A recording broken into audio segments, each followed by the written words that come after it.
আগবাঢ়িছে পৰৱৰ্তী খবৰলৈ 400তকৈ অধিক আসনত পুনৰ প্ৰধানমন্ত্ৰী হ'ব নৰেন্দ্ৰ মোদী 400তকৈ অধিক ভোটত নৰেন্দ্ৰ মোদী বিজয় কৰোৱাৰ লক্ষ্য ভাৰতবাসীৰ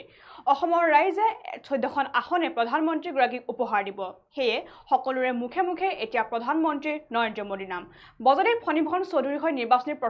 প্ৰচাৰ চলাই এই মন্তব্য প্ৰকাশ কৰে মন্ত্ৰী জয়ন্ত মল্ল বৰুৱাই এই বিষয় সন্দৰ্ভত জনাই যাম সবিশেষ 400তকৈ অধিক আসনত পুনৰ প্ৰধানমন্ত্ৰী হ'ব নৰেন্দ্ৰ মোদী 400তকৈ অধিক ভোটত নৰেন্দ্ৰ মোদীক বিজয় কৰোৱাৰ লক্ষ্য ভাৰতবাসীৰ অসমৰ ৰাইজে 14খন আসনে প্ৰধানমন্ত্ৰীগৰাকীক উপহাৰ দিব সেয়ে সকলোৰে মুখে মুখে এতিয়া প্ৰধানমন্ত্ৰী নৰেন্দ্ৰ মোদীৰ নাম মুখ্যমন্ত্ৰী ডাঙৰীয়াই যি কয় সেয়া কৰিও দেখুৱায় মুখ্যমন্ত্ৰী হিমন্ত বিশ্ব শৰ্মা ৰাজ্যৰ লগত থাকে আৰু ৰাজ্যৰ কথা শুনে ৰদে বৰষুণে সেইবাবে ৰাইজে মুখ্যমন্ত্ৰীৰ কথা শুনিব আহে বৰপেটা সমষ্টিত কোনো বিৰোধী নাই আমি 5 লাখ ভোটৰ ব্যৱধানত পুনৰ বিজয় সাব্যস্ত কৰিম বজালিত ফণীভূষণ চৌধুৰীৰ হৈ নিৰ্বাচনী প্ৰচাৰ চলাই মন্ত্ৰী জয়ন্ত মল্ল বৰুৱাই আৰু আমি যেহেতু জনাইছো যে সমাগত দেশৰ তৃতীয় পৰ্যায়ৰ লোকসভা নিৰ্বাচন আৰু তৃতীয় পৰ্যায়ৰ লোকসভা নিৰ্বাচনক লৈ মাজত মাথো আৰু কেইটামান দিন বাকি থকা দেখিবলৈ পোৱা গৈছে আৰু সেই তৃতীয় পৰ্যায়ৰ লোকসভা নিৰ্বাচনক লৈ এতিয়া তৎপৰতা বৃদ্ধি হৈছে ৰাজনৈতিক দলসমূহৰ মাজত আৰু ইতিমধ্যে নিৰ্বাচনী প্ৰচাৰ চলাত ব্যস্ত হৈ পৰিছে প্ৰতিগৰাকী মন্ত্ৰী আমোলা আৰু শেহতীয়াকৈ বৰপেটা লোকসভা সমষ্টি মিত্ৰজোঁটৰ যিগৰাকী প্ৰক্ষেপিত প্ৰাৰ্থী আছে ফণীভূষণ চৌধুৰী সেই ফণীভূষণ চৌধুৰীৰ হৈ নিৰ্বাচনী প্ৰচাৰ চলাইছে মন্ত্ৰী জয়ন্ত মল্ল বৰুৱাই আৰু বজালিত মন্ত্ৰী জয়ন্ত মল্ল বৰুৱাই আগন্তুক লোকসভা নিৰ্বাচন সন্দৰ্ভত কেইবাটাও গুৰুত্বপূৰ্ণ মন্তব্য উত্থাপন কৰা দেখিবলৈ পোৱা গৈছে আৰু সেই প্ৰচাৰ সভাতে হাজাৰ হাজাৰ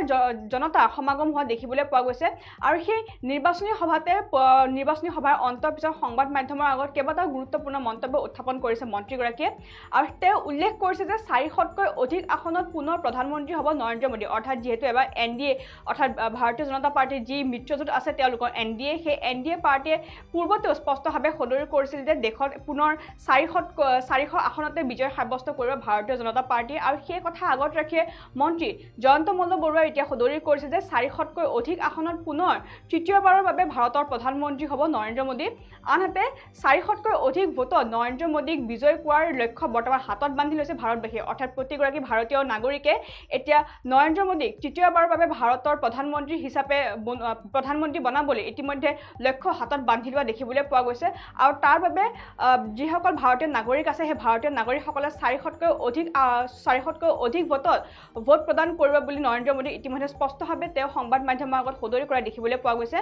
আনহাতে অসমৰ ৰাইজে 14খন আসনে প্ৰধানমন্ত্ৰীগৰাকীক উপহাৰ দিব অৰ্থাৎ যিহেতু অসমৰ যি 14টা লোকসভা সমষ্টি আছে সেই 14টা লোকসভা সমষ্টি প্ৰধানমন্ত্ৰীগৰাকী অসমবাসী ৰাইজে উপহাৰ প্ৰদান কৰিব বুলি ইতিমধ্যে স্পষ্টভাৱে সদৰি কৰিছে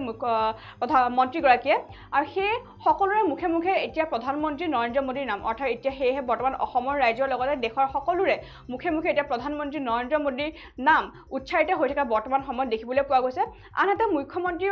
হিমন্ত বিশ্ব শৰ্মাই বৰ্তমান জোৰদাৰ ৰূপত নিৰ্বাচনী প্ৰচাৰ চলাই থকা দেখিবলৈ পোৱা গৈছে দিন ৰাতি এক কৰি তেওঁ বৰ্তমান ৰাজ্যৰ বিভিন্ন প্ৰান্তত নিৰ্বাচনী প্ৰচাৰ তৃতীয় পৰ্যায়ৰ যি লোকসভা নিৰ্বাচন আছে তৃতীয় পৰ্যায়ৰ লোকসভা নিৰ্বাচন প্ৰচাৰ চলাই থকা দেখিবলৈ পোৱা গৈছে আৰু সেয়েহে সেই কথাৰ ওপৰত গুৰুত্ব প্ৰদান কৰিও মন্ত্ৰী জয়ন্ত মল্ল বৰুৱাই মন্তব্য প্ৰকাশ কৰা দেখিবলৈ পোৱা গৈছে আৰু তেওঁ সদৰি কৰিছে মুখ্যমন্ত্ৰী ডাঙৰীয়াই যি কয় সেয়া কৰিও দেখুৱায় অৰ্থাৎ মুখ্যমন্ত্ৰী হিমন্ত বিশ্ব শৰ্মাই যি কথা ৰাইজৰ আগত কয় অৰ্থাৎ যি প্ৰতিশ্ৰুতি তেওঁ ৰাইজক প্ৰদান কৰে সেই প্ৰতিশ্ৰুতি তেওঁ দেৰিকৈ হ'লেও আখৰে আখৰে পালন কৰে বুলি ইতিমধ্যে স্পষ্টভাৱে সদৰি কৰিছে সংবাদ মাধ্যমৰ আগত মন্ত্ৰী জয়ন্ত মল্ল বৰুৱাই আৰু মুখ্যমন্ত্ৰী হিমন্ত বিশ্ব শৰ্মা ৰাইজৰ লগত থাকে আৰু ৰাইজৰ কথা শুনে অৰ্থাৎ মুখ্যমন্ত্ৰী হিমন্ত বিশ্ব শৰ্মা সদায় ৰাইজৰ পক্ষত থাকে ৰাইজৰ লগত থাকে আৰু সেয়েহে ৰাইজৰ কথা শুনে বুলিও ইতিমধ্যে স্পষ্টভাৱে সদৰি কৰিছে আৰু সেয়েহে মুখ্যমন্ত্ৰীগৰাকীয়ে যিহেতু ৰাইজৰ জনসাধাৰণৰ হিতৰ বাবে কাম কৰে ৰাইজৰ কথা শুনে তেখেতে সেয়েহে ৰ'দ বৰষুণকো নেওচি মুখ্যমন্ত্ৰী সভা অনুষ্ঠানলৈ অৰ্থাৎ মুখ্যমন্ত্ৰীৰ নিৰ্বাচনী প্ৰচাৰ চাবলৈ মানুহো অৰ্থাৎ জনতাসকলে হিলদল ভাঙি আহে বুলিও ইতিমধ্যে স্পষ্টভাৱে তেওঁ মন্তব্য প্ৰকাশ কৰা দেখিবলৈ পোৱা গৈছে আনহাতে বৰপেটা লোকসভা সমষ্টি সন্দৰ্ভতো বিৰোধীক কটাক্ষ কৰি মন্ত্ৰী জয়ন্ত মল্লই মন্তব্য প্ৰকাশ কৰিছে আৰু তেওঁ উল্লেখ কৰিছে যে বৰপেটা লোকসভা সমষ্টিত কোনো বিৰোধী নাই অৰ্থাৎ সংবাদদাতাই তেওঁ প্ৰশ্ন কৰিছিল যে বৰপেটা লোকসভা সমষ্টি বৰ্তমান বিৰোধী আছেনে নাই সেই প্ৰশ্ন আগত ৰাখি তেওঁ উত্তৰত সংবাদ মাধ্যমৰ আগত সদৰি কৰিছে যে বৰপেটা লোকসভা সমষ্টিত কোনো বিৰোধী নাই 5 লাখ ভোটৰ ব্যৱধানত অতি সহজে ফণীভূষণ চৌধুৰী এইবাৰ লোকসভা নিৰ্বাচনত বিজয়ী সাব্যস্ত হ'ব বুলি ইতিমধ্যে স্পষ্টভাৱে তেওঁ সংবাদ মাধ্যমৰ আগত সদৰি কৰা দেখিবলৈ পোৱা গৈছে আৰু বজালিত মঙলবাৰ দিনটোত ফণীভূষণ চৌধুৰী হৈ নিৰ্বাচনী প্ৰচাৰ চলাইছে মন্ত্ৰী জয়ন্ত মল্ল বৰুৱাই আৰু এই নিৰ্বাচনী প্ৰচাৰ সভাতে তেওঁ কেইবাটাও গুৰুত্বপূৰ্ণ মন্তব্য উত্থাপন কৰা দেখিবলৈ পোৱা গৈছে আৰু এই বিষয় সন্দৰ্ভত মন্ত্ৰী জয়ন্ত মল্ল বৰুৱাই কি মন্তব্য প্ৰদান কৰিছে সেয়া আমি আপোনালোকলৈ আগবঢ়াইছোঁ এইবাৰ ভাৰতবৰ্ষৰ ৰাইজে সিদ্ধান্ত লৈছে যে 400তকৈ অধিক আসনেৰে মোদী ডাঙৰীয়াক প্ৰধানমন্ত্ৰী বনাবলৈ গতিকে ৰাইজ এনেকৈ ওলাই আহিছে ৰাইজৰ আজিৰ তাৰিখত এটাই লক্ষ্য ভাৰতীয় মানুহৰ যে এইবাৰ নৰেন্দ্ৰ মোদী ডাঙৰীয়াক